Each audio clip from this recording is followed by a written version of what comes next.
Bismillahirrahmanirrahim. Assalamualaikum warahmatullahi wabarakatuh. Waalaikumsalam warahmatullahi wabarakatuh. Alhamdulillah wassalatu wassalamu ala Rasulillah wa ala alihi wa sahbihi wa man tabi'ahu wa mawalah. Allahumma salli ala sayyidina Muhammad wa ala ali sayyidina Muhammad. Kita sudah bahas sifat wajib 20, wujud qidam baqa mukhalafatul hawaditsi qiyamuhu min nafsihi wa daniyah qudrat irad ilmun hayat sama basar kalam dan seterusnya. Sifat mustahil, lawan dari wujud al-adam dan seterusnya. Lawan dari sifat yang 20 itu lawannya 20, mustahil bagi Allah, tak mungkin bagi Allah. Kemudian sekarang satu sifat jaiz. Halaman 183. Silakan. Baca. Sifat jaiz bagi Allah Subhanahu wa taala. Allah Subhanahu wa taala memiliki sifat jaiz, yaitu fi'lu kulli mumkinin au tarku. Fi'lu melakukan, kulli segala sesuatu, mumkinin yang mungkin, au tarkuhu atau tidak melakukannya. Melakukan sesuatu yang mungkin atau meninggalkannya. Melakukan atau tidak melakukan. To be or not to be. Melakukan atau tidak melakukan. Terus? Jaiz artinya sesuatu yang menurut akal mungkin ada dan mungkin tidak ada. Maksudnya akal dapat menggambarkan ada dan tidak adanya. Setiap sesuatu yang boleh menurut akal, maka Allah mungkin mewujudkannya dan meniadakannya. Meskipun secara hukum kebiasaan hal tersebut dianggap jauh dari kemungkinan atau tidak biasa. Mungkinkah Allah menciptakan Abdul Somad satu lagi yang sama macam ini? Mungkin. Tapi menurut kebiasaan hal tersebut jauh dari kemungkinan. Tapi kalau Allah berkehendak, mungkin. Itu nama perbuatan itu bukan wajib, bukan mustahil, tapi jaiz. Jaiz secara bahasa hukumnya boleh. Jaiz, boleh. Siapa nama kau? Muhammad Jaiz, Pak. Muhammad boleh. Terus. Misalnya si Anu menjadi orang kaya merupakan hal yang jaiz. Allah boleh menjadikannya kaya. Si Anu satunya menjadi orang alim, juga sesuatu yang jaiz. Dalam arti Allah bisa saja menjadikannya orang yang alim. Menurut akal, seseorang bisa saja berjalan di atas air tanpa alat bantu, meskipun hal tersebut tidak biasa. Oleh karena itu, bisa saja Allah memberikan kemuliaan kepada sebagian hambanya yang bertakwa dengan kemampuan berjalan di atas air. Seseorang terbang di udara tanpa alat bantu juga boleh menurut akal, meskipun tidak biasa. Oleh karena itu, bisa saja Allah memberikan kemuliaan kepada sebagian hambanya yang bertakwa dengan kemampuan terbang di udara. Dalam bahasa agama, kedua hal ini disebut dengan karomah. Kalau kepada Nabi namanya mukjizat. Kalau kepada wali namanya karomah. Kalau kepada orang biasa namanya ma'unah. Tulis. Nabi, wali, orang biasa. Nabi mukjizat. Wali karomah. Di samping karomah tuh. Nabi mukjizat, wali karomah. Orang biasa ma'unah. Na'udzubillah, kecelakaan, tertabrak truk, habis 49 orang mati. Satu selamat. Apa namanya itu? Ma'unah. Ma'unah artinya pertolongan Allah. Ma'unah. Terus sedangkan dalil-dalil sifat jaiz bagi Allah dalam Al-Quran Al-Karim banyak sekali. Antara lain ayat-ayat berikut ini. Wallahu yakhtassu birahmatihi man yasha. Allah mengkhususkan rahmatnya kepada orang yang dia kehendaki. May yudlilillahu fala hadiyalah. Siapa yang disesatkan Allah, tak ada yang bisa memberi hidayah. Wa rabbuka yakhluqu ma yasha'u wa yakhtar. Allah menciptakan, Allah memilih. Wa rabbuka yakhluqu ma yasha'u wa yakhtar, 2 kali. La yus'alu amma yaf'alu wa hum yus'alun. Fa'alul lima yurid. Yudhillu man yasha'u wa yahdi man yasha'.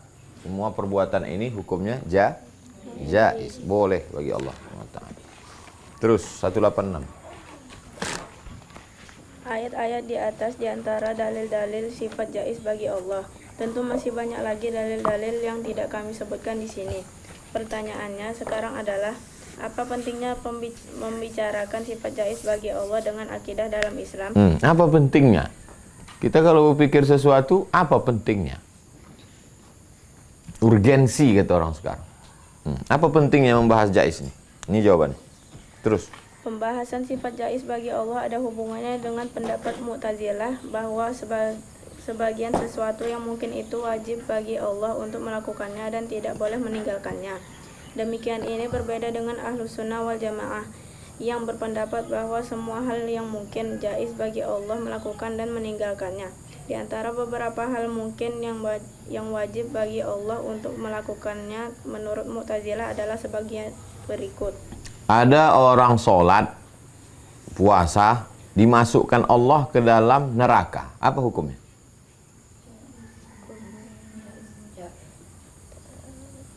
Ada orang sholat, puasa, rajin pengajian, dimasukkan Allah ke dalam neraka.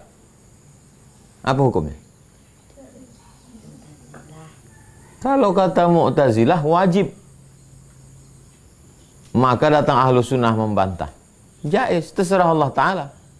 Karena Allah tidak mengikut aturan. Kita yang ikut aturan RT, RW, Kades, Kadus, Camat, Lurah, Bupati, Gubernur. Kita wajib buat KTP, wajib ngurus surat izin. Karena kita ikut aturan. Allah ada aturan siapa diikutnya? Tak ada. Allah tuh fa'alul lima yurid. Sesuai kehendak dia. Jadi Ahlus Sunnah ini membuat sesuatu membantah golongan bid'ah. Golongan Syiah, golongan Khawarij, golongan Qadariyah, golongan Jabariyah, golongan Mu'tazilah. Dia Ahlus Sunnah tapi yang model menyerang, membantah. Itu maka dibahas tentang jais. Terus. Melakukan yang baik dan terbaik bagi Allah. Pertama, menurut Mu'tazilah, Allah wajib melakukan yang baik dan yang terbaik bagi hambanya yang diistilahkan dengan fi'lus shalah wal aslah. Fi'lus shalah wal aslah. Shalah baik, aslah lebih baik. Terus. Maksud dari pernyataan tersebut, apabila ada pilihan antara baik dan rusak, maka Allah harus melakukan yang baik. Dan apabila ada pilihan antara yang baik dan yang lebih baik, maka Allah wajib melakukan yang terbaik. Demikian dalam pandangan Mu'tazilah. Karena itu, menurut keyakinan mereka, kalau ada keburukan terjadi pada manusia, maka itu bukan rencana dan perbuatan Allah, tetapi semata-mata rencana dan perbuatan manusia. Keyakinan ini berangkat dari konsep Mu'tazilah yang tidak percaya kepada qada dan qadar. Mu'tazilah tak percaya pada takdir. Jadi rukun iman dia sudah disortir jadi 5 aja. Tak ada takdir sama dia. Terus? Yang dibahas dalam bagian sifat wahdaniyat fil af'al. Wahdaniyatul af'al. Segala perbuatan itu perbuatan Allah. Satu. Tak ada yang lain. Permasalahan ini diantara yang menyebabkan Al-Imam Al-Asy'ari keluar dari Mu'tazilah. Kembali ke dalam Ahlus Sunnah. Ketika Asy'ari berdialog dengan gurunya Al-Jubba'i. Kata Asy'ari, bagaimana pendapatmu tentang nasib 3 orang yang mati, 1 mukmin, 1 kafir, 1 lagi anak kecil? Kata Jubba'i, orang mukmin derajatnya tinggi, orang kafir masuk neraka, anak kecil selamat. Kata Asy'ari, mungkinkah anak kecil itu minta derajat yang tinggi kepada Allah? Kata Jubba'i, oh tak mungkin. Karena Allah akan berkata kepada anak itu, orang mukmin dapat pahala tinggi karena amalnya banyak. Sedangkan kau belum sempat beramal, jadi kau tak bisa derajat tinggi. Anak kecil, kau masuk surga, tapi levelnya tak sampai VVIP karena amalnya tak banyak. Kata Asy'ari, kalau anak kecil itu menggugat pada Allah, anak kecil itu minta surga tinggi, Al-Firdaus. Tak bisa karena amalnya tak cukup. Lalu anak kecil itu menggugat, ya Allah, aku tak bisa beramal ni kan karena aku mati kecil. Kalau aku mati umur 70, aku beramal kan bisa. Jadi yang salah siapa?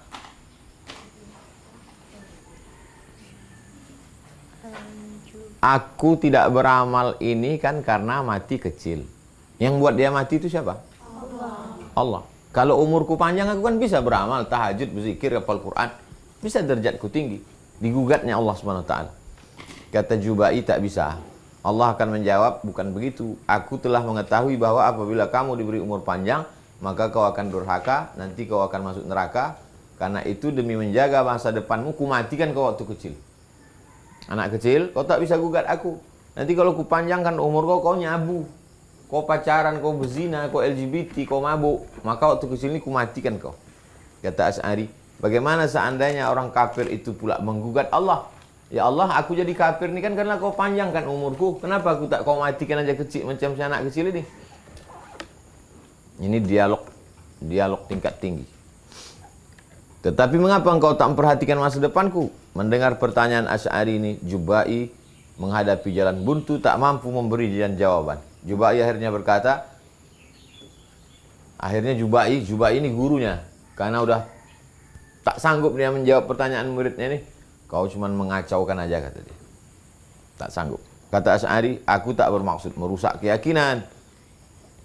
Tapi guru tak mampu menjawab pertanyaanku. Kalau ahlu sunnah senang aja. Semua adalah perbuatan Allah. Dan Allah tak bisa digugat. La yus'alu. Allah tidak ditanya. Allah berbuat sesuai kehendaknya. Sedangkan Mu'tazilah mengatakan tidak. Fi'lus salah wal aflah. Allah hanya membuat lakukan sesuatu yang baik dan terbaik. Ternyata teori itu sudah digugat oleh Asy'ari, batal. Kalah Mu'tazilah. Terus, pahala baik. Pahala bagi yang taat dan azab bagi yang durhaka. Kedua, menurut ahlu sunnah wal jamaah, apabila Allah memberikan kewajiban kepada hamba-hambanya, lalu sebagian ada yang taat dan sebagian ada yang tidak taat, maka Allah tidak wajib memberikan pahala kepada yang taat dan tidak wajib menyiksa kepada yang tidak taat.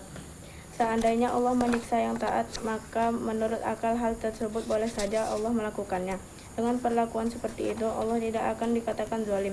Seandainya Allah memberikan pahala kepada yang taat, maka hal tersebut semata-mata anugerah dari Allah.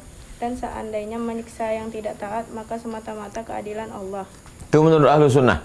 Antum hafal Quran, ngaji, dikasih Allah masuk surga. Itu bukan kompensasi. Itu karena rahmat Allah. Lalu kemudian ada orang berjudi, berzina, mabuk, masuk neraka. Bukan karena Allah zalim, tapi karena Allah adil. Itu menurut ahlu sunnah. Kalau menurut Mu'tazilah, nih tengok. Terus? Hal ini berbeda dengan pendapat Mu'tazilah bahwa Allah wajib memberikan pahala kepada yang taat dan menyiksa kepada yang tidak taat. Nampak beda Mu'tazilah dengan ahlu sunnah? Di mana letak bedanya? Orang ngapal Quran, berzikir, dikasih surga, maka hukum Allah mengasih surga itu hukumnya wajib menurut Mu'tazilah. Sedangkan menurut ahlu sunnah, Allah kasih surga anugerah, rahmat. Terserah Allah, mau dia kasih, alhamdulillah, mau tak dia kasih, yang punya Allah Ta'ala, cuma menggugat Allah. Terus. Sementara pendapat kaum Wahabi dalam masalah ini sama dengan Mu'tazilah. Dalil ahlu sunnah wal jamaah selain dalil-dalil di atas dalam membantah terhadap Mu'tazilah dan Wahabi juga beberapa dalil berikut ini.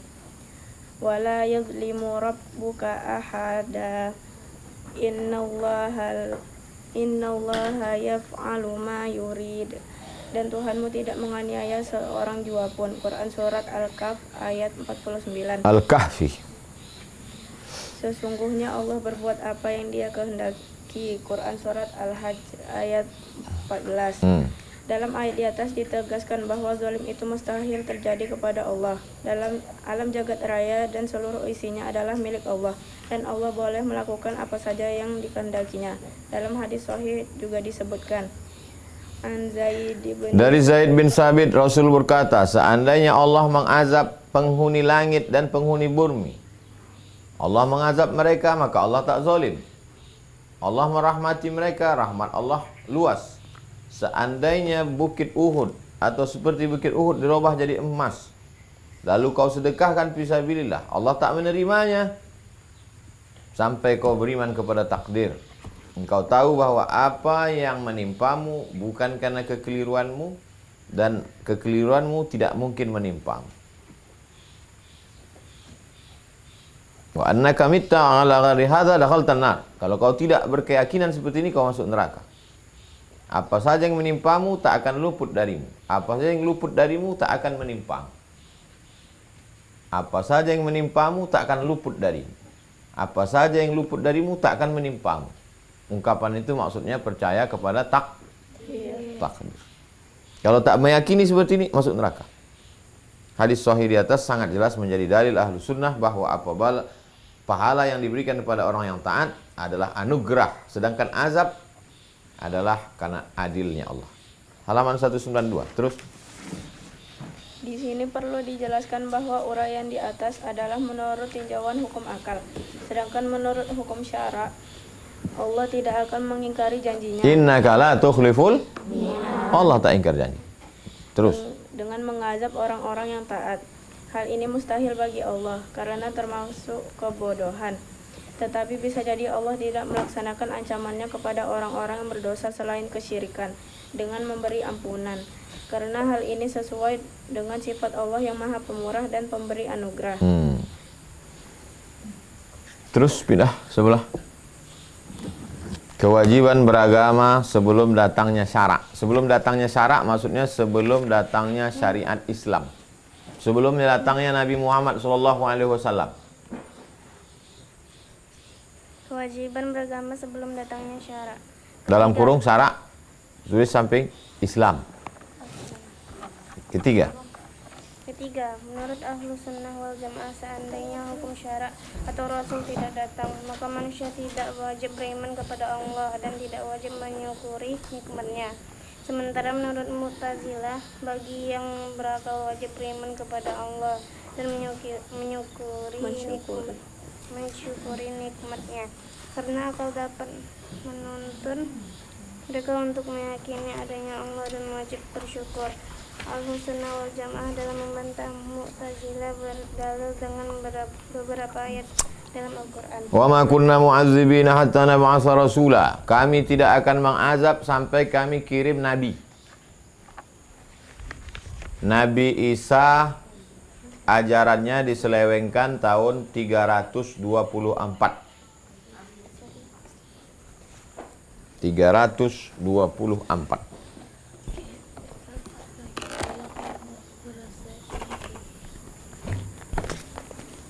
Tiga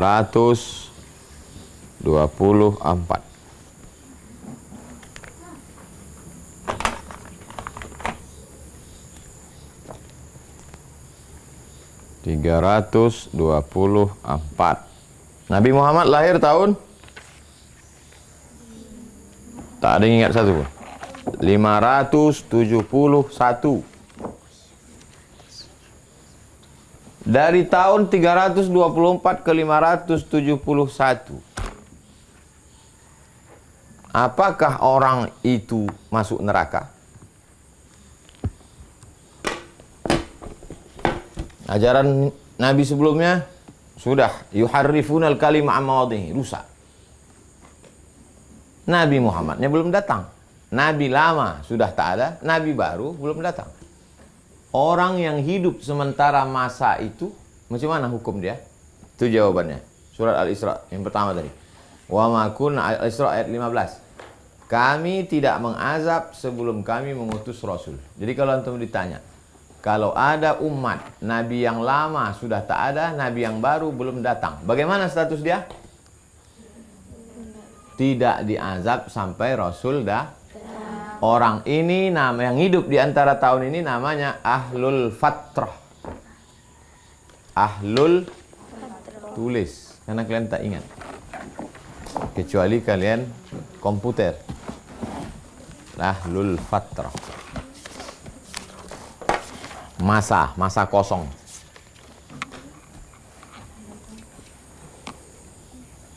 Dzalika allam yakun rabbuka muhlikal qura bi zulmin wa ahluha ghafilun.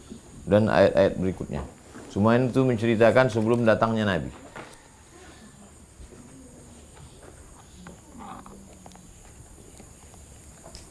Antum siapa nama ayahnya? Yono. Hah? Yono. Yono. Pak Yono itu siapa nama ayahnya? Nggak tahu. Tak tahu. Mati Mahita. Nabi Muhammad, nama ayahnya? Abdullah, nama ayahnya? Abdul Muttalib, nama ayahnya?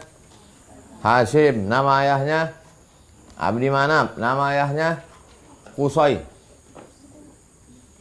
Siapa nama ayah? Nama ayah pun tak tahu. Siapa? Zulkifli.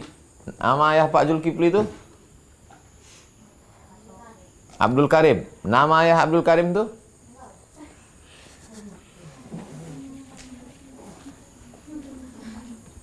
Atuk-atuk kita dulu ada yang tak Islam. Tah datuk kita yang keberapa lah baru masuk Islam. Apakah mereka itu masuk neraka? Kena kalau ditanya orang, atuk kau yang kelima Islam apa tidak? Tak Islam. Apakah dia masuk neraka?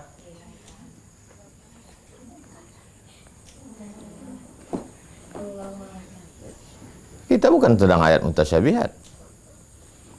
Itu dalilnya tadi, tuh. Surat Al-Isra, baca. Kami tidak mengazab sebelum kami mengutus Rasul. Mana dia kena azab? Tak sampai Islam ke sini. Nenek moyang kita hidup di pokok kayu, di hutan.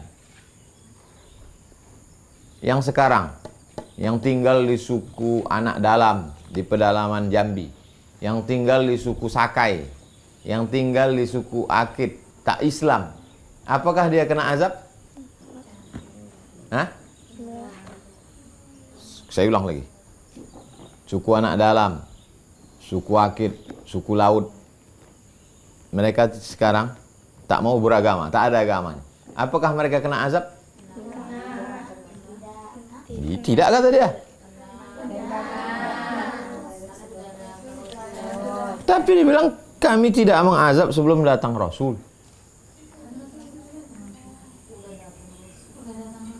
Mereka di dalam hutan tuh nonton TV tak?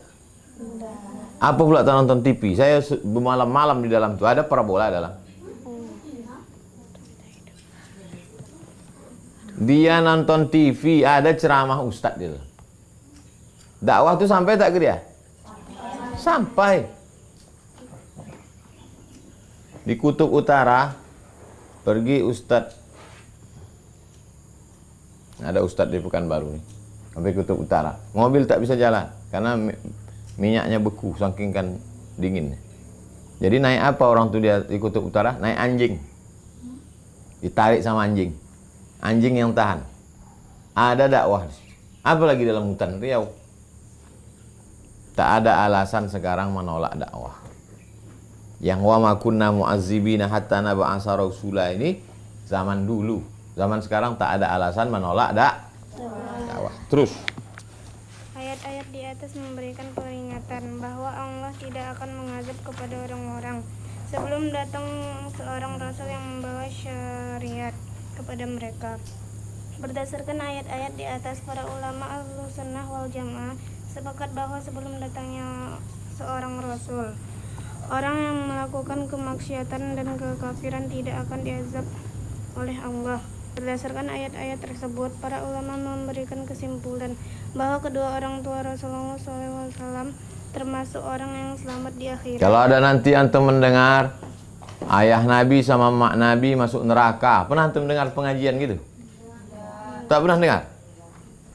Ayah Nabi masuk neraka, mak Nabi masuk neraka. Gimana kalian membantahnya?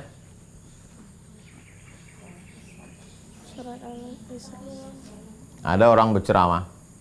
Judul pengajian kita malam ini, ayah Nabi masuk neraka, emak Nabi masuk neraka. Kalian diam aja. Kalian angkat tangan. Ustadz bodoh. Ayah Nabi, emak Nabi tak masuk neraka. Ini dalilnya ayat Quran. Ayat Quran muhkamat, pasti. Apa ayatnya? Bacakanlah, ingat ayatnya. Coba baca. Wa ma kunna mu'azzibina hatta nab'atsa rasula. Kami tidak akan mengazab sampai mengutus Rasul. Waktu zaman Abdullah dengan Aminah itu sudah ada Rasul. Paham? Jelas? Terang? Terus. Karena status mereka berdua sebagai ahlul fatrah. Itu dia ahlul fatrah, lingkari bulat. Ahlul fatrah masa zaman kosong, belum ada nabi. Ahlul fatrah yaitu orang-orang yang jauh dari informasi Rasul sebelumnya dan tak mengikuti masa kerasulan berikutnya. Pendekatan ini dianggap konsep yang paling kuat sebagai dalil bahwa kedua orang tua Rasul adalah yang selamat. Sementara kaum Wahabi meyakini bahwa kedua orang tua Rasul masuk neraka dengan alasan hadis Sahih Muslim sebagai berikut. Ya Rasulullah, aina abi? Datang seorang laki-laki bertanya, bapakku di mana ya Rasulullah? Kata Nabi, di neraka. Falamma qafa, ketika dia pergi dipanggil Nabi, inna abi wa abaka finnar. Bapak kau, bapakku masuk neraka juga, kata Nabi. Bapak kau, bapakku masuk neraka juga. Ini kata mereka dalil bahwa ayah Nabi masuk neraka. hadis di atas, perhatikan baik-baik. Ada penjelasan bahwa ayah Rasulullah dan ayah laki yang bertanya tersebut masuk neraka. Menghadapi hadis ini, para ulama memberikan jawaban. Apa jawabannya? Kalau dia berdalil dengan hadis ini, ayah Nabi masuk neraka, dalilnya mana? Nih, ayah kau, ayahku masuk neraka. Nih membantahnya. Baca bantahan. Pertama, hadis tersebut hadis ahad atau diriwayatkan melalui satu jalur yang bersifat zani, presumptif, dan bukan khat'i. Qat'i pasti. Qat'i dalam kurung. Buat lingkaran, pasti. Sedangkan ayat Al-Quran di atas bersifat qat'i. Kalau berjumpa antara zonni dengan qat'i, siapa yang menang? Qat'i. Ayat Quran, wa ma kunna mu'azzibina hatta nab'atsa rasula, qat'i. Sedangkan hadis mengatakan bapakku masuk neraka, zonni. Kalau berjumpa antara qat'i dengan zonni, siapa menang? Paham? Terus. Kedua, hadis tersebut hanya diriwayatkan oleh Imam Muslim dan tidak diriwayatkan oleh Al-Bukhari. Beberapa hadis yang hanya diriwayatkan oleh Muslim terdapat kejanggalan dan menjadi pembincangan para ulama, antara lain hadis di atas. Tak sepakat Bukhari dan Muslim memuat hadis ini, termasuk hadis yang diperbincangkan, yang dipermasalahkan. Ketiga, sanad hadis di atas melalui jalur Hamad bin Salamah, seorang perawi yang menjadi pembicaraan para ulama tentang hafalannya. Dalam hadisnya banyak terjadi kejanggalan. Menurut para ulama, kejanggalan tersebut terjadi karena anak tirinya menyisipkan hadis-hadis yang Hamad bin Salamah punya anak tiri. Anak tirinya banyak menyusupkan riwayat-riwayat, maka terjadi kejanggalan. Hamad sendiri tak hafal terhadap catatan-catatan itu. Dia menyampaikan hadis melalui catatannya sehingga terjadi kekeliruan. Oleh karena itu Imam Bukhari tak meriwayatkan hadis Hamad bin Salamah. Sementara Imam Muslim meriwayatkan hadis melalui Hamad hanya melalui jalur gurunya Sabit Al-Bunani. Masalah periwayat hadis. Keempat, redaksi hadis di atas, yang diantara isinya ayahku dan ayahmu di neraka, tidak disepakati oleh para perawi. Redaksi tersebut adalah redaksi jalur Hamad bin Salamah dari Sabit Al-Bunani dari Anas bin Malik. Jalur ini diriwayatkan oleh Imam Muslim. Redaksi tersebut berbeda dengan redaksi jalur Ma'mar bin Rashid dari Sabit dari Anas bin Malik, yang bunyinya idza mararta biqabri kafirin fabashshiruhu binnar. Kalau kau lewat kuburan orang kafir, sampaikan kabar gembira bahwa dia masuk neraka. Dari segi riwayat, Ma'mar lebih kuat daripada Hamad. Ada dua periwayat, satu namanya Ma'mar bin Rashid, satu lagi Hamad bin Salamah. Maka kalau dua periwayat ada yang lebih kuat, yang dipakai yang lebih kuat. Para ulama tak mempersoalkan pemahafalannya.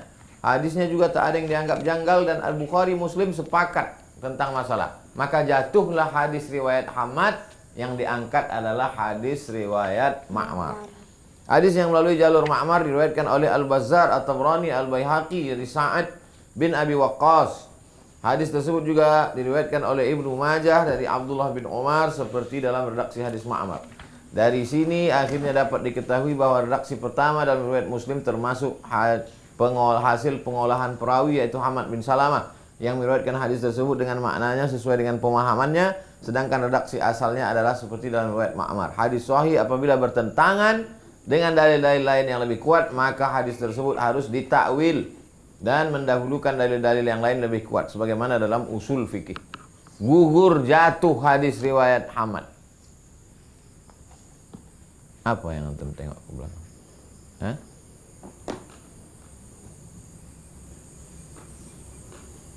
Apa dia tengok? Apa dia tengok?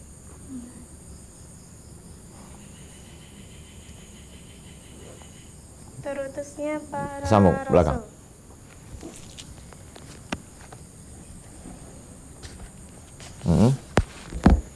Terutusnya para rasul. Keempat, Ahlus Sunnah wal Jamaah meyakini bahwa mengutus para rasul bagi Allah merupakan sesuatu yang jaiz. Allah mau mengutus, Allah tak mengutus, itu urusan Allah Ta'ala. Bukan wajib, bukan mustahil. Mengutus Rasul wajib. Tidak. Mengutus Rasul adalah urusan Hukumnya? Jais. Ada yang bilang wajib deh. Terus? Atau boleh melakukannya. Seandainya Allah tidak mengutus para rasul, bagi Allah tidak ada masalah. Terutusnya para rasul merupakan anugerah dari Allah bagi umat manusia. Akan tetapi manusia wajib beriman kepada para rasul yang telah diutus. Berkaitan dengan hal tersebut, ada dua kelompok yang berbeda dengan Ahlus Sunnah wal Jamaah. Pertama, golongan Mu'tazilah dan Syiah yang berpendapat bahwa Allah wajib mengutus para rasul sesuai dengan kaidah mereka bahwa Tuhan wajib melakukan yang baik dan yang terbaik bagi manusia. Kedua, golongan Sumainiyah dan Barahimah, orang-orang Hindu di India yang berpendapat mustahil Tuhan mengutus para rasul. Dewasa ini kaum Mu'tazilah sudah tidak ada sejak ratusan tahun yang silam.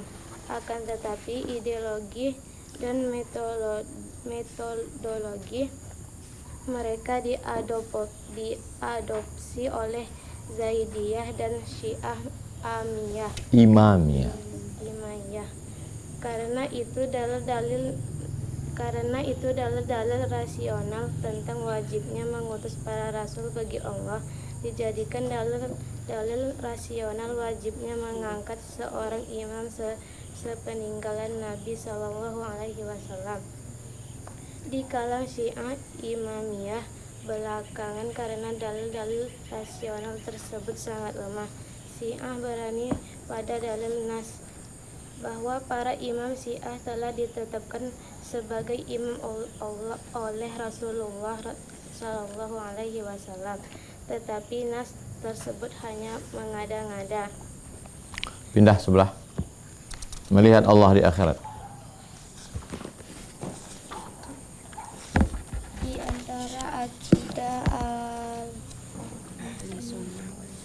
Ahlussunnah wal Jamaah adalah bolehnya melihat Allah di akhirat bagi orang-orang yang beriman.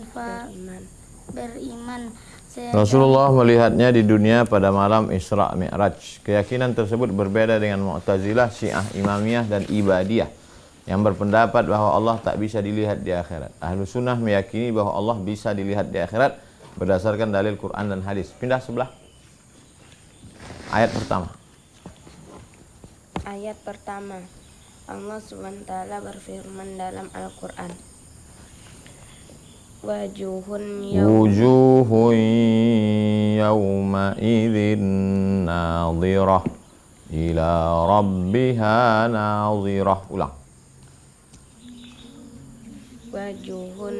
Wujuhun yawma idzin nadhirah ila rabbiha nadhirah. Ulang. Wujuhun yawma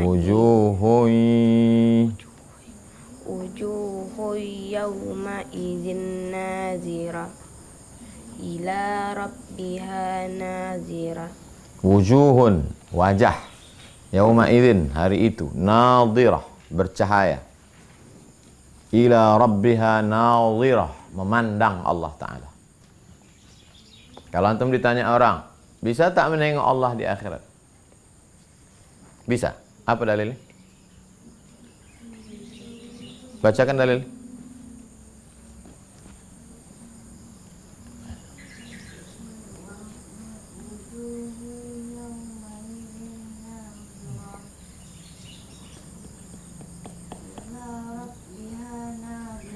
Ayat di atas menjelaskan bahwa wajah orang beriman pada hari kiamat cerah berseri karena melihat Allah. Bisa tak menengok Allah di akhirat? Apa dalilnya?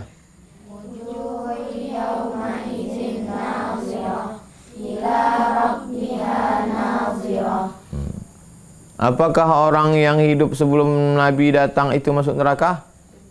Apa dalilnya? Wa ma kunna mu'azzibina hatta nab'atsa rasula. Ayat kedua. Ayat kedua. Sambung sebelah. Ayat kedua. Allah Subhanahu wa taala berfirman dalam Al-Qur'an. Qala rabbi arini anzu ilaik. Ya Allah, Rabbi arini, tunjukkan dirimu, anzur ilaik, aku mau menengok engkau. Qala, Allah menjawab, lan tarani, kau tak bisa menengok aku. Walakin anzur ilal jabal, tapi tengoklah bukit. Bukit maksudnya bukit Tursina. Fa in istaqarra makanahu fasawfa tarani.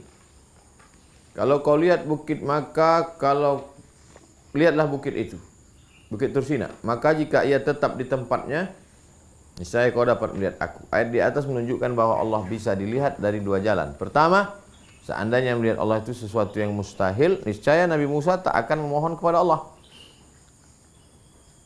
Menengok Allah tak mungkin. Kalau tak mungkin, kenapa diminta Nabi Musa? Aku mau menengok engkau. Karena para nabi bukan orang yang bodoh tentang sifat Allah, wajib dan jaiz. Jadi permohonan Nabi Musa menunjukkan bahwa melihat Allah adalah sesuatu yang jaiz. Kedua, dalam firman Allah, maka ia tetap di tempatnya, niscaya kamu dapat melihatku. Menjadi dalil bahwa Allah Maha Kuasa untuk menjadikan bukit itu tetap di tempatnya. Ketika Nabi Musa melihat Allah digantungkan pada sesuatu yang jaiz, yaitu tetapnya bukit, maka menunjukkan bahwa hal tersebut sebenarnya juga boleh terjadi, bukan sesuatu yang mustahil. 3. Baca. Ayat ketiga. Allah Subhanahu wa taala berfirman tentang penduduk surga. Lilladzina ahsanul husna wa ziyadah. Lilladzina ahsanul husna wa ziyadah. Bagi orang yang berbuat baik ada pahala yang terbaik dan ada tambahannya. Apa maksud tambahan? Balasan yang akan dilipat gandakan, dilimpahkan kepada orang berbuat baik, masuk surga, dan tambahan. Tambahannya ditafsirkan dengan melihat Allah. Kau nanti dapat surga dan tambahan. Bonus. Apa bonusnya? Melihat Allah. Idza dakhala ahlul jannatil jannata. Kalau penghuni surga masuk ke dalam surga, maka mereka akan mendapatkan balasan. Di antara balasannya adalah melihat Allah Subhanahu wa taala.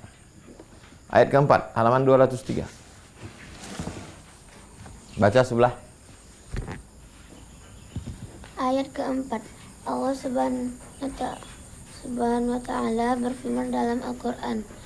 Lahum ma yasha'una fiha wa ladaina mazid. Mereka di dalamnya memperoleh apa yang mereka kehendaki dan pada sisi kami ada tambahan. Penafsiran ayat ini sama dengan ayat sebelumnya. Tambahan maksudnya bonus. Bonus penghuni surga melihat Allah Subhanahu wa taala. Ayat kelima, terus.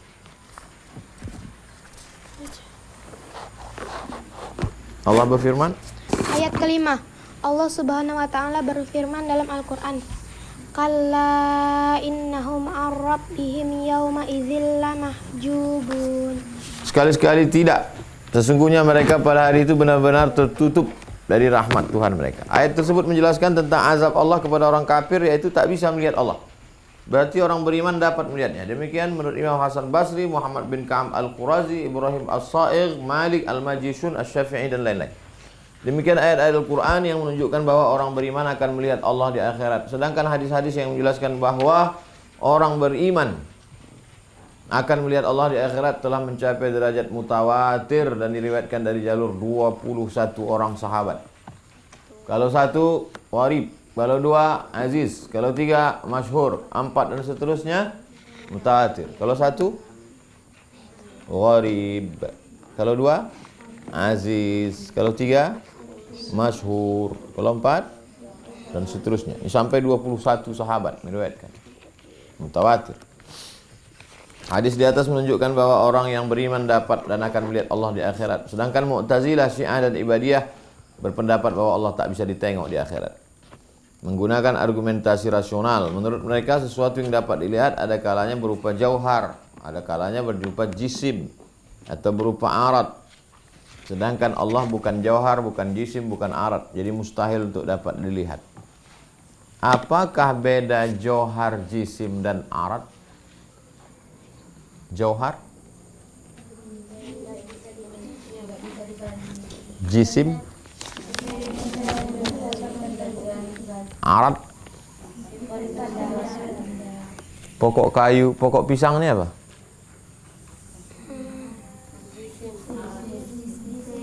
Jisim, bisa dibagi. Daun pisang, batang pisang, jantung pisang, kulit pisang, bisa dibagi. Jisim.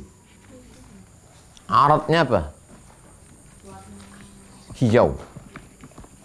Bendanya batang pisang, ain. Aradnya sifatnya hijau. Bisa dilihat. Kenapa dia bisa dilihat? Karena ada sifat benda pada dia. Apa sifat benda di situ? Jauhar dan arad. Kalau Allah bisa dilihat, berarti Allah punya sifat benda, kata Mu'tazilah. Ulama Ahlussunnah menjawab, halaman 206. Ulama Ahlussunnah menjawab, baca. Para ulama Ahlussunnah menjawab terhadap argumentasi tersebut bahwa kaidah di atas berlaku dalam melihat makhluk, yaitu ada kalanya berupa jauhar, jisim atau arad. Sedangkan dalam melihat Allah, maka kaidah tersebut tidak berlaku. Karena melihat Allah tidak sama dengan melihat makhluk. Keadaan di akhirat juga tidak sama dengan keadaan di dunia. Allah Subhanahu wa taala berfirman, "Laqad kunta fi ghaflatin min hadza fakashafna 'anka ghita'aka fabasarukal yawma hadid." Sungguhnya kami berada dalam keadaan lalai. Sesungguhnya kamu berada dalam keadaan lalai dari hal ini, maka kami singkapkan darimu, tutup mata, maka penglihatanmu pada hari itu amat tajam. Ayat di atas memberikan penjelasan bahwa penglihatan kaum beriman di akhirat tak sama dengan penglihatan mereka di dunia. Kemampuan mereka di dunia juga tak sama dengan kemampuan di akhirat. Jadi menganalogikan penglihatan di akhirat dengan penglihatan di dunia tidak proporsional. Tak bisa dipakaikan hukum dunia dengan hukum akhirat. Habis masalah ketuhanan. Berikutnya masalah kenabian. Wajib, mustahil, jaiz, Allah sudah. Sekarang Nabi. Wajib, mustahil, jaiz. 50 sifat. Itulah pembahasan kita pada pertemuan ini. Kita tutup dengan baca kafaratul majlis. Subhanakallahumma wa bihamdika asyhadu an la ilaha illa anta astaghfiruka wa atubu ilaik.